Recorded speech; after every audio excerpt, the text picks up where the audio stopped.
Have you ever felt a desire so strong, so overwhelming, that the mere thought of it, or worse, of fulfilling it, provoked in you a terror greater than any known fear? That chill that doesn't come from an external threat, but from an immense force arising from within. Welcome to Beyond the Unconscious. Today our investigation leads us to a profound emotional paradox, when desire frightens more than fear. If you have ever experienced this anguish of fearing your own wanting, this video is an invitation for us to understand together why this happens and how we can deal with this experience. Stay with us on this journey of inner discovery. To begin, let's take a closer look at this intriguing contradiction. Desire, as we have already explored here, is the flame that ignites life, the engine that drives us to seek, to create, to connect. It is the very expression of our vitality. Without desire, existence would become pale, motionless. So how can this force, so fundamental, transform itself into a source of terror? How can something that should expand us, shrink us with fear, to the point that we prefer paralysis to facing it? This is the paradox we will begin to investigate, the desire that frightens. It is as if, alongside the luminous face of desire that attracts us, there exists another face, dark and unknown, that causes us a deep shiver. A face that seems to whisper dangers that go far beyond simple frustration. What silent dangers hide in our wanting? To better understand this specific terror, it is useful to distinguish the types of fear. There is the fear we all know well, the apprehension of concrete dangers, coming from the outside world. An animal that threatens us, a physically risky situation, the possibility of losing a job. These fears, however unpleasant, have a clear object out there. We know, or imagine we know, what we are afraid of. But the fear that desire can inspire is of a different nature, much more intimate, and therefore disturbing. The threat does not seem to come from outside, but from within us. It is our own wanting, our inner strength, that becomes the source of terror. A strangeness arises. How can I be afraid of myself, of that which springs from my deepest being? This inversion of the source of the threat is crucial. It is not primarily the external world that frightens us, but what our desire could do in us or through us in this world. Our conscious self feels threatened by a part of itself that reveals itself with unexpected force or direction, like an internal volcano about to erupt. If the fear comes from within, from desire itself, what characteristics of this wanting make it so frightening? What in its essence or manifestations causes us such astonishment and recoil? Psychoanalysis helps us to illuminate some of these sources of internal terror. It may be, for example, its simple and pure intensity, a desire that arises with such overwhelming force that we fear being dragged by it, losing our direction, our control. Or perhaps what frightens us is the specific nature of certain desires, those that we consider forbidden, shameful, or that clash directly with the image we have of ourselves, or with our most cherished values. Other times, what terrifies us are the fantasized consequences, what we imagine in our inner world would happen if this desire were realized or became known. And there is also the fear of the unknown within us, of that part of ourselves that desire reveals, and that is strange to us, but which, in a disturbing way, we know belongs to us. Now, let's examine more closely the roots of this terror. Why, after all, can our own wanting become so threatening? A first fundamental answer lies in the very nature of what Freud called drives. Those intense and persistent internal forces that constitute our ID, the most primitive and instinctual part of our psyche, the reservoir of our vital energy.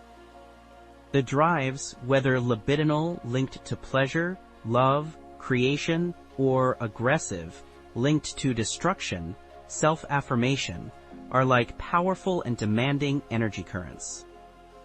They do not ask permission to arise, they simply erupt, seeking satisfaction. And it is precisely this brute force, this apparent irrationality, and this pressing urgency that can cause us profound fear. The fear here is of being carried away by these pulsional waves, of losing control over ourselves like a boat adrift in a storm.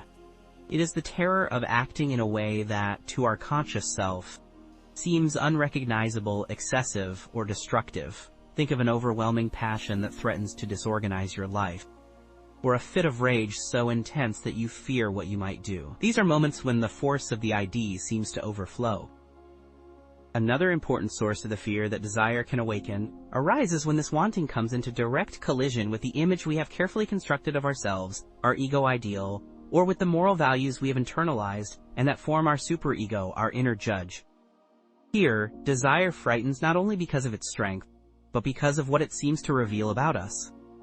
Imagine, for example, that a person who considers themselves extremely honest finds themselves with an intense desire to betray someone's trust. Or that someone who prides themselves on their generosity finds themselves nurturing selfish desires. This type of desire, when it emerges, can be felt as a threat to one's very identity. The fear, in this case, is that of a moral disintegration, the terror of no longer recognizing oneself, of perceiving oneself as monstrous or fundamentally evil. This acute dissonance between the emerging desire and the ideal of oneself can generate a terrible anguish, accompanied by the fear of an overwhelming internal punishment on the part of the superego. That guilt which, so intense, transforms into terror. Or, still, desire can be perceived as something that threatens important affective bonds, family or professional stability.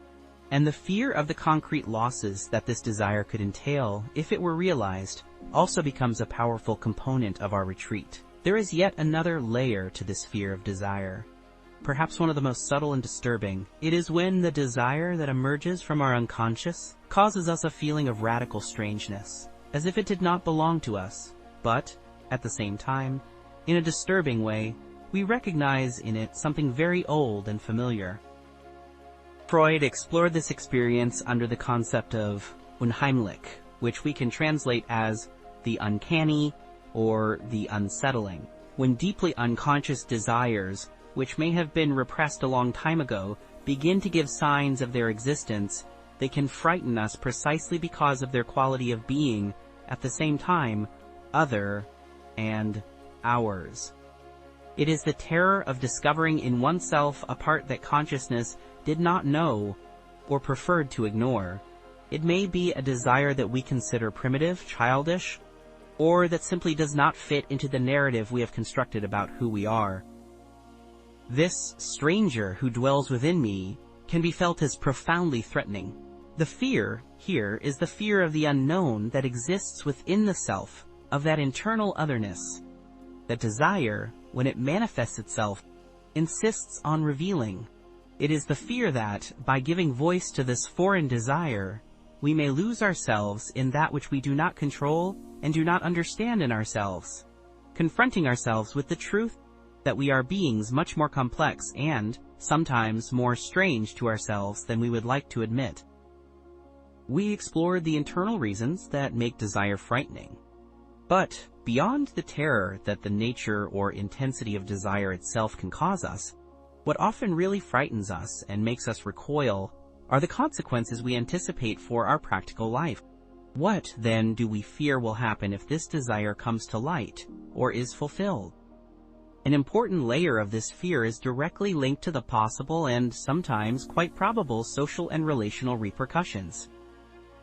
We fear the implacable judgment of others, the stinging criticism, public ridicule, or the painful rejection by our community, our group of friends, or society in general, if our desire is perceived as strange, inappropriate, or transgressive, according to the current codes. The force of the other's gaze can be paralyzing. There is also the very concrete fear of losing fundamental affective bonds, the love of a partner, the friendship of someone dear, the respect of children, family belonging, if our desire clashes with the expectations of these people. The prospect of loneliness, of affective isolation, or of facing severe social sanctions can be so frightening that, not infrequently, we prefer to stifle desire rather than risk these losses. However, it is crucial to understand that not all the fears that accompany our most dreaded desires refer only to realistic consequences.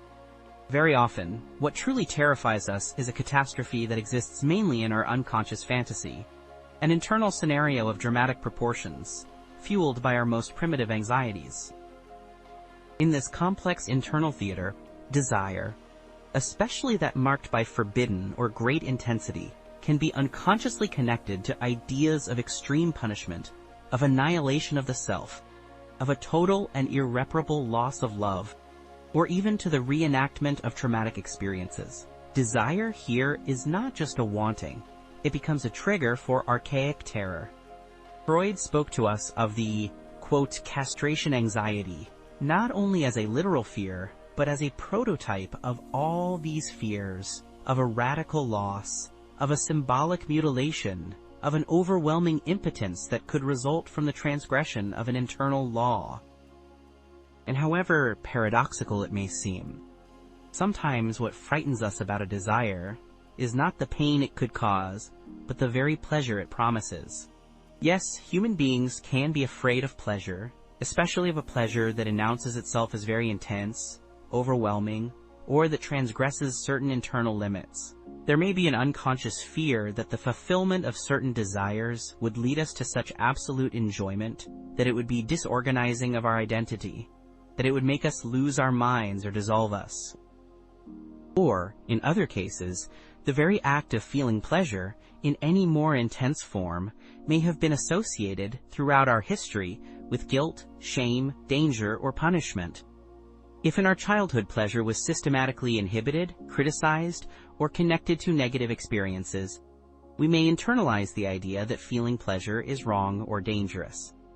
Thus, when an intense desire for pleasure emerges in adulthood, it may be accompanied by deep anguish, as if we were about to commit a terrible transgression.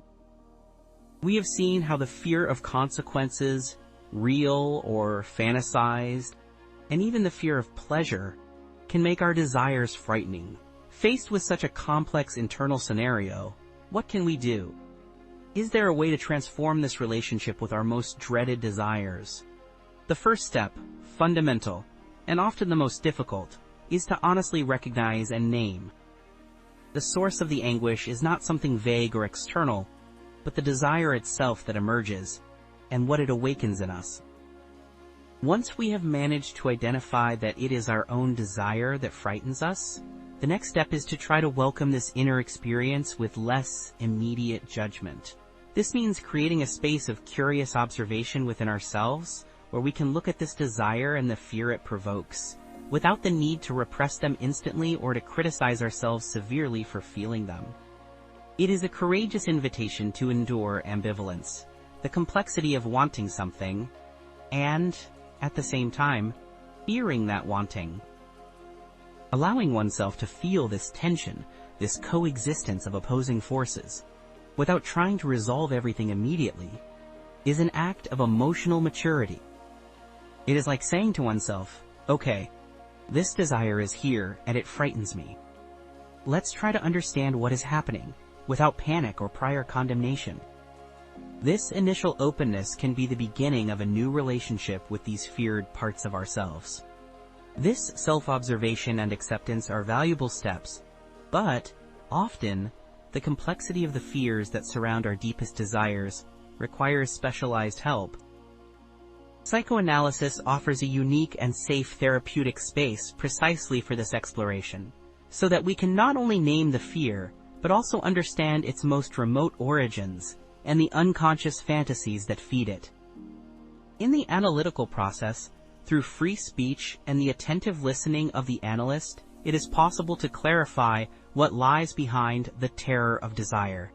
The objective is not to eliminate desire or fear, for they constitute us, but rather to transform our relationship with them, strengthening our ego to mediate internal conflicts and find healthier paths.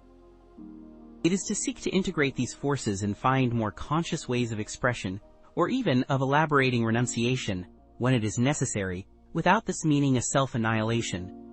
Our journey today has led us to face the desire that, sometimes, frightens us profoundly. We have seen that this terror can arise from the intensity of our drives, from the conflict with who we believe ourselves to be, or from the catastrophic fantasies that our unconscious weaves. These are powerful forces that dwell within us. But, as psychoanalysis shows us, looking at what causes us fear is also opening a precious door to a deeper and truly transformative self-knowledge. This fear of desire, however paralyzing it may seem, carries within it a fundamental invitation, not to be its hostages, but to learn to navigate our inner waters with more awareness, more courage, and perhaps with a new and more authentic freedom to be. And have you ever experienced a situation where your own desire seemed more frightening than your most known fears? How was that experience for you?